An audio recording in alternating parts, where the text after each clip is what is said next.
قرآن مجید کا پڑھنا، قرآن مجید کا سننا، یہ انسان کی روح کو غذا پہنچاتا ہے، اور دلیل قرآن عظیم الشان میں سے وَإِذَا قُرِئَ الْقُرْآنُ فَاسْتَمِعُوا لَهُ وَأَنصِتُوا لَعَلَّكُمْ تُرْحَمُونَ۔ یہ ترحمون کا لفظ سند ہے، سٹیمپ لگ رہی ہے، رحمت برستی ہے، اور وہ رحمت جسم کی غذا نہیں ہے، وہ رحمت دل کی غذا ہے، روح کی غذا ہے۔ جس قرآن مجید کو سننے سے رحمت برستی ہے، اس کو پڑھنے سے کتنی رحمت برستی ہوگی۔ یہاں تو کہا نا کہ جب پڑھا جائے تو تم سنو تاکہ رحمت برسے، تو سننے والے پر رحمتیں برس رہی ہیں تو پڑھنے والے پر کیا رحمتیں برستی ہوں۔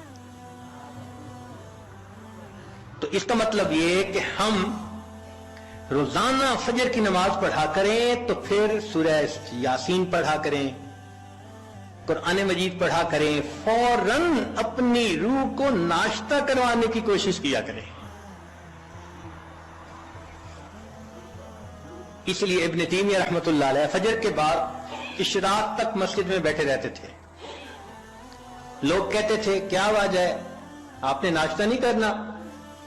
تو وہ فرماتے تھے کہ تم اپنے جسموں کو ناشتہ کروا رہے ہو، میں بیٹھا اپنی روح کو ناشتہ کروا رہا ہوں۔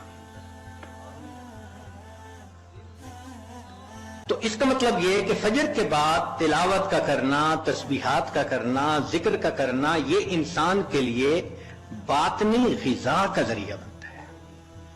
ہم میں سے کتنے ہوں گے جو اس کی باقاعدگی کرتے ہیں؟ الا ماشاء اللہ، معمولی نہیں، یعنی کھانے پینے کا تو معمول ہے، گھر کا بچہ بھی بتا دے گا اتنے بجے ناشتہ ہوتا ہے، اتنے بجے دوپہر کا کھانا اور اتنے بجے رات کا کھانا، لیکن روحانی غذا کا معمول ہی نہیں۔ تو معمول بنانا ضروری ہے۔ جتنے لوگ اولیاء بنے اس دنیا میں، یہ وہ لوگ تھے جو معمولات کرتے تھے باقاعدگی کے ساتھ، تب ان کو وہ نعمت ملی۔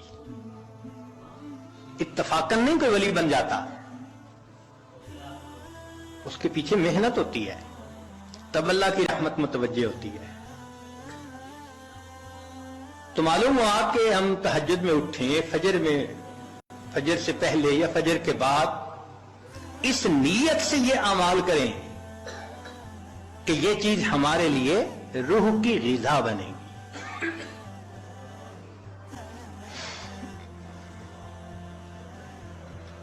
ہمارے اکابر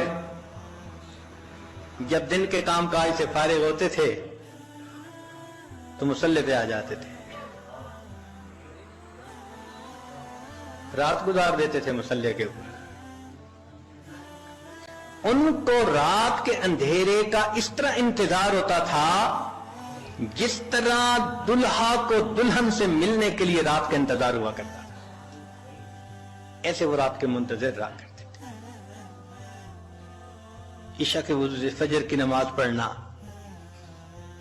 رات کا بیشتر حصہ نوافل میں کھڑے رہنا، حتیٰ کہ ہمسائے کے لڑکے بچے ان کو چھت کے اوپر ایک مینارہ سمجھا کرتے تھے۔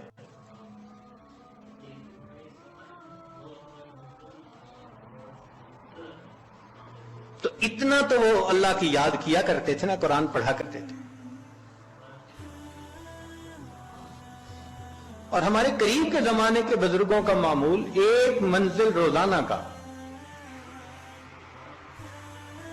اس عاجز کے والد صاحب حافظ نہیں تھے، مگر پوری زندگی ایک منزل روزانہ پڑھنا ان کا معمول تھا۔ ہم نے بچپن سے لے کے اپنے بال سفید ہونے تک اپنے والد کو ہر جمعرات کو ختم قرآن کرتے دیکھا ہے۔ ہر جمعرات کو ان کا ختم ہوتا تھا، ناظرہ پڑھتے تھے، تو معمول تھے ان کے۔ ہم بھی سوچیں اس کے اوپر کہ ہمارا بھی کوئی دن قرآن مجید کی تلاوت کے بغیر نہ گزرے۔ زیادہ نہیں کر سکتے تو چلو تھوڑا صحیح، مگر کرے تو صحیح نا۔ یہ تو نہیں کہ کئی کئی دن گزر جاتے ہیں قرآن مجید کئی گھروں میں کھولنے والا ایک بھی نہیں ہوتا. اخبار روز پڑھا جاتا ہے, ٹی وی روز دیکھا جاتا ہے, اور انٹرنیٹ کی مصیبت تو 24 گھنٹے کھلی رہتی ہے. اگر نہیں کھلتا اللہ کا قرآن,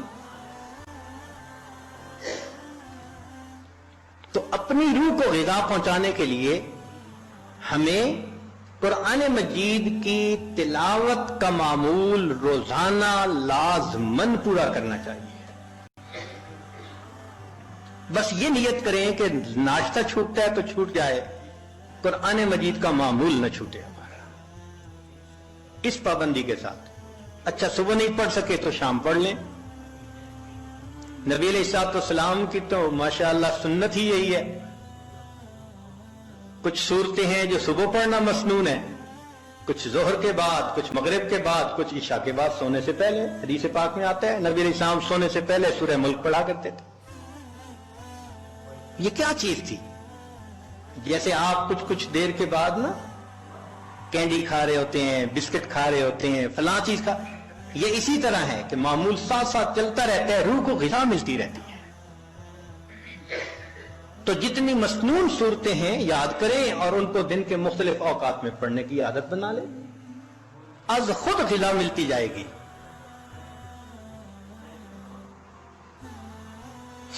اور جو حافظ قرآن ہوں ان پر تو اللہ کی خاص رحمت, وہ اپنی منزل کے حساب سے پڑھیں.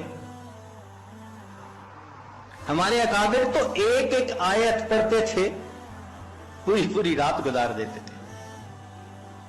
پہلے یہ بات ذرا عجیب لگتی تھی کہ ایک آیت پڑھتے پوری رات, پھر ایک چیز نکل آئی جس کا نام ہے چنگم.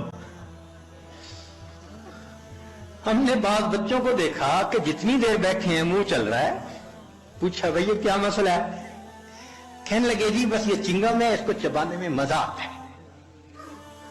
بھئی اگر ایک ایک گھنٹہ ایک ہی چیز کو چبانے کا مزہ یہ پا رہے ہیں تو ہمارے اکابر بھی ایک ایک آیت کو بار بار پڑھ کر کندھے مقرر. لا الہ الا اللہ, لا الہ الا اللہ, لا الہ الا اللہ, لا الہ الا اللہ, لا الہ الا اللہ, لا الہ